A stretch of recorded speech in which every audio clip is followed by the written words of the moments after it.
Welcome to r/Talesfromtechsupport, where a user manages to destroy an entire office. Our next Reddit post is from Insanity Chase Me. I'm the lowest person on the totem pole at work, so I have the job of hunting down and upgrading the last of the Windows 7 computers in our organization. Since many of these computers are ancient, we're replacing them with brand new computers straight from Dell. This process ran well for most users, and they're usually very happy with the upgrade, but today was different. Today's user was in accounting. She seemed a little wary about this whole procedure when I called her the week before. The usual conversation happened. How many monitors do you have? What apps do you use? When are you available? This week or next? Etc, etc. One of the most important parts of this conversation was, if you have any files saved on your computer, you need to move them to the shared drive. This includes anything on the desktop or in your documents or download folder you want to keep, because once your old computer is returned to the IT department, it'll be tossed into the recycle pile, never to be seen again. She seemed to grasp the idea and even asked me, "Everything? All my documents and spreadsheets?" Everything. I stopped by her office this morning with a Dell box and switched out her very ancient computer with a brand new one. I added her printers, gave her a quick tutorial on Windows 10, made sure she had all her applications, and then headed back to my lair in the IT office. She called me an hour later, upset. "Where are my shortcuts?" I'm sorry, what shortcuts? "The shortcuts on my desktop, they're all gone. What did you do to them?" Were these shortcuts on the desktop of your old computer? "Yes." You didn't copy them to the shared drive? "You told me to copy all my files, not my shortcuts. I thought they'd be there when I booted up, but they're not." After a moment of "what the F, lady," I calmly told her that I'd be over in a few minutes to help her out. I knew this kind of special user was going to need a little bit of hand-holding, and she was pissed off. Trying to remote in to fix this issue would only escalate the problem. Once in her office, I apologized for the mix-up and showed her how to add shortcuts to her desktop. After 10 minutes of instructions, because she wanted to do this all herself, she had all of her shortcuts back. I made sure she was happy with her new computer, wished her a happy Tuesday, and headed back to my office to get my next image computer. My boss stopped me in the hallway an hour later. "I got a call from a user. She had a complaint about you." Was it because I told her to save all of her files to the shared drive, but didn't tell her to save her shortcuts there too? Exactly. Got anything to say for yourself? He's joking, of course. I'm a bad system admin and should be locked in my quiet cubicle to never deal with desktop support ever again? Like that's ever gonna happen. I've learned my lesson. In the future, I'll tell people to move their files and shortcuts to the shared drive. Bingo, and don't worry about this user's complaint. She's one of those people who think they know how to use technology, but really don't. The important thing is that you follow through and fix the issue for her. This lady actually thought that her shortcuts would be on her computer the first time she opened it up, as if Bill Gates himself was like, "Wait, before that laptop ships, make sure that each and every one of Karen's shortcuts are waiting for her so that they're there the second she logs in for the first time." Our next Reddit post is from R-Hunter. Back when I worked as a field repair tech, our standard response time was to get to the customer within 24 hours. If you called in on Friday late in the day, you'd most likely see me Monday morning or noon. I think this story happened in 2006.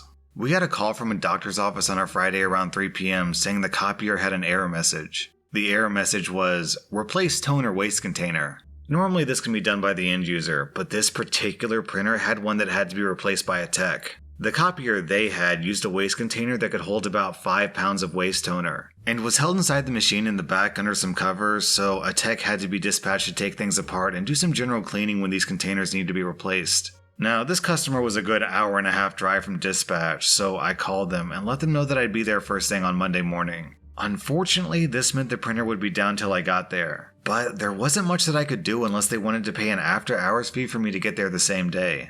They said it was fine, they had other printers and they would see me on Monday. Cut to Monday morning and I walk into their office and everything, and I do mean everything, was covered in a fine black powdery film. It looked like someone dropped a toner bomb in their office. What on earth happened here? The receptionist said, "Our building maintenance guy said that he could take care of the error code on the copier and he tried to fix it Saturday." "How? What? What did he do?" "He said the error code just meant the container inside the front cover was full and needed to be emptied. So he took a shop vac and just sucked it out." He did what? I guess it was fine for a few seconds. Then the vacuum started blowing black everywhere. We've been trying to clean it up since Saturday, but this stuff doesn't clean up easily. Now, for those not in the know, toner is a very fine silica-based powder that clings to everything. The best way to clean it up is with static cloth, similar to a super cloth, or with a special vacuum that has a filter designed to keep the toner in it. Otherwise, you get a cloud of black death. Also, being silica-based, it does not mix with water, so using a cloth or paper towel with water or cleaner just smears it around. I glance at the disaster that is their office and immediately go back to my car, grab an entire pack of static wipes, a dust filtration mask, my vacuum, and a pair of latex gloves. Upon returning, I instruct the girls in the office that they should all be wearing masks and gloves due to this film being silica-based. Then I hand out the cloths and instruct them how to use them. Okay, I need to see exactly what your maintenance guy did to the copier. Give me a while to see what he did and get the outside of the copier clean so I can work on it. I look at the copier and it's turned off with the front switch. Most copiers have two switches, one for a low power shutdown and the other for a complete shutdown. I reach back and fully kill the power. After about 15 minutes of wiping down covers, controls, and everything in general, I finally open up the copier. The container the maintenance guy vacuumed out was not the waste tank. It was, in fact, the developer unit. Again, for those not in the know, a copier mixes toner into a developing unit that is filled with developer, which is a very fine metal powder. So, not only did the maintenance guy blast the office with toner, he also managed to suck out every speck of developer and made it airborne. I cleaned everything I could on the copier inside and out, and then figured it'd be safe to power up and see the extent of the damage. Upon power up, I immediately got a developer unit error code. No surprise there, so I powered down, completely cleaned the developer unit and tossed in a new bottle of developer. I power back up and run the necessary service codes to recalibrate the developer unit. On the next reboot, I can hear everything running and doing its usual startup until I get a laser unit error. Uh-oh, that's not good. I reset the error and reboot the copier, listening to hear if the laser spins up, and again, error code. Well, shoot. And then OP goes through a long technical explanation of how he troubleshot the laser, but it was looking pretty rough. I figured it was time to call the boss and inform him of the situation. As soon as I told him what the maintenance guy did and the error codes the machine was displaying, he said to pack it up, the machine is dead and nothing's going to be covered by warranty or their service contract. My boss says to inform the doctor what was happening, and if they want a quote for a replacement, we'll be happy to get him one. I went back inside and informed the receptionist that I needed to speak to the doctor about the situation. The doctor said, "I'm told you wanted to speak to me?" "Yeah, doc. Unfortunately, your copier is dead, and my boss doesn't even want to attempt to fix it due to what the maintenance guy did.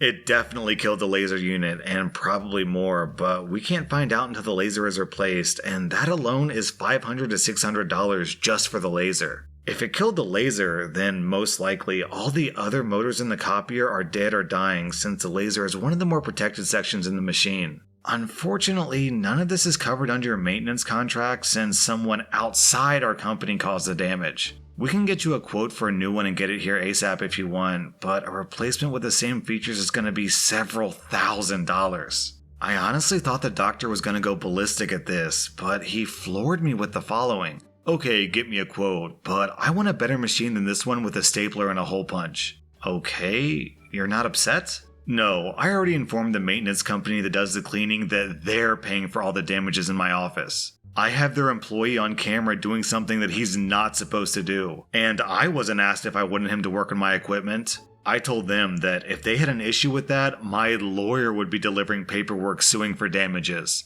They said the guy was fired, and I should email over any quotes or bills for replacements or repairs. So I'm going to get an upgrade on their dime." "Okay, I'll have a quote to you by the end of today." "I also have 3 computers that aren't working. Do you think this could have caused them to stop working?" "Oh, absolutely. If toner and developer got sucked into them, it could have ruined the hard drive or fans. Maybe even shorted something if enough developer got on the boards." "Okay, my IT guys are supposed to be here later today, so I'll just have them do the same and replace them. Is there anything else you needed?" "No, I'll get packed up and have that quote emailed over." "Okay, thank you." I returned to my stuff and started packing up. I explained to the receptionist what was going on and apologized for not being able to do much. "That's okay, thanks for the cloths though. We're actually getting stuff cleaned up now." well, have a better day, and I'd keep the mask and gloves on until you're done cleaning. You can keep the pack of cloths, you're gonna need them. Thank God the maintenance guy didn't actually vacuum out the waste tank, because the DV unit had at most about a little over 2 pounds of DV in toner. If he had gotten to the actual waste tank, they'd be replacing everything in the office from carpet to ceiling tiles.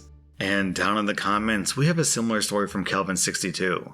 This maintenance guy must be the first cousin of the genius who found mold in my office and decided to eradicate it with his own special blend of bleach and all the other cleaning liquids that he could get his hands on. He created a toxic cloud that was so intense the facility had to be evacuated within minutes. 2 of my asthmatic coworkers ended up in the emergency room. Our next Reddit post is from Oh Goody. I'm a locally known computer guy. On the side of my full-time job, I build systems for people, fix systems, set up new systems, etc. One evening I'm at home and a call came in. It's a customer I'd helped many times, and 2 years prior, I'd helped her get a laptop and set it up for her, and set up her wireless router after her satellite internet got installed. Satellite was her only option, as she was in a very rural area. Upon answering, my customer says, "I have a serious problem." I ask what's going on. She proceeds to tell me that she was using her laptop and everything was working great, and all of a sudden it just shut itself off. Thinking to myself that, yeah, that is strange, I started going through the diagnostics. I asked her first off, what was she doing when it happened? She said she was just playing on Facebook. My next thought was maybe it was sitting on her lap or on blankets or something and it overheated, causing it to shut off for safety's sake. So I asked if she was just sitting at her desk. She said, "No, I was laying in bed." Ah, okay, now we're getting somewhere. I told her that maybe the airflow was obstructed and it shut off. I asked her if the bottom felt hot. She said, "No, not really." So then I said, make sure the power adapter didn't come loose from the laptop, or at least the power brick part. This is where it gets good. Her response was, "What power adapter?" I said, "The power for the laptop. Make sure it didn't come out of the laptop." She says, and I'm not joking, "I don't have a power adapter for this laptop." I'm confused. I asked her, what does she mean that she doesn't have a power adapter for the laptop? She replied by saying, "Remember when you set this up, you set up wireless. I don't have a power adapter for it." Before I went further into this, I asked her if she usually lays in bed with her laptop. She said no, that this was the first time that she had moved it from her desk and took it to her bedroom. Aha! So I told her that I think the battery died, and I told her to take the laptop back to the desk and locate the power plug and plug the laptop back in. She argued and told me that I wasn't listening to her or understanding her, and she insisted that there is not and never has been a power plug for the laptop.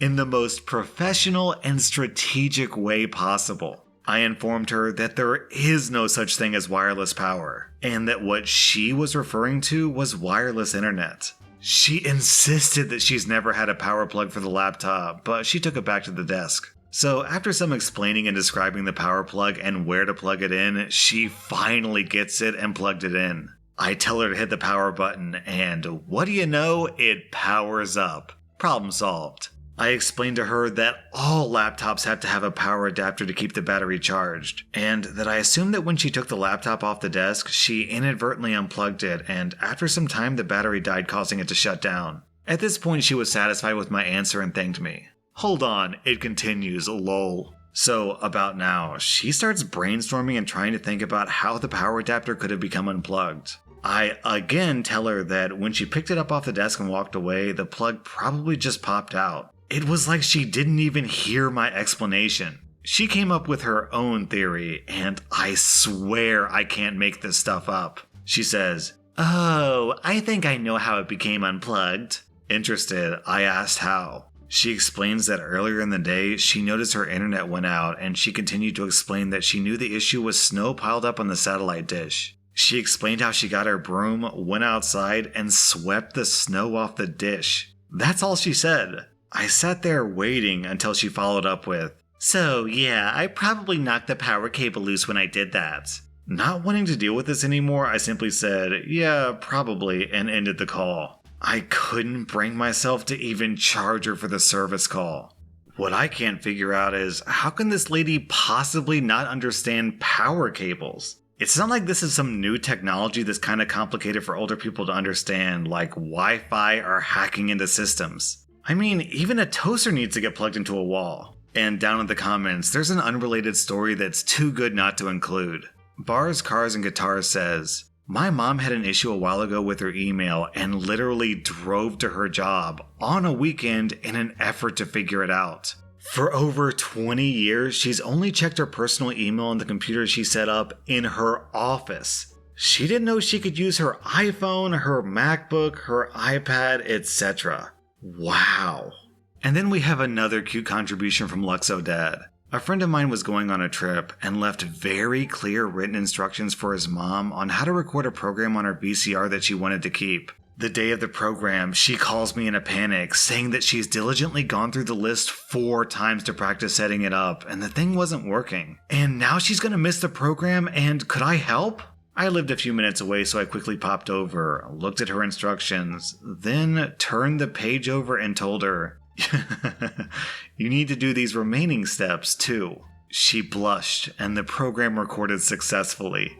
It's fun to laugh at older people who don't understand technology, but what I want to know is, when I'm 80, is my grandkid going to be like, geez, Grandpa, do you really need me to show you how to upload your brain into the internet again? That was r/Talesfromtechsupport, and if you like this content, then check out my podcast where I publish the exact same episodes. Also, hit that subscribe button because I put out new Reddit videos every single day.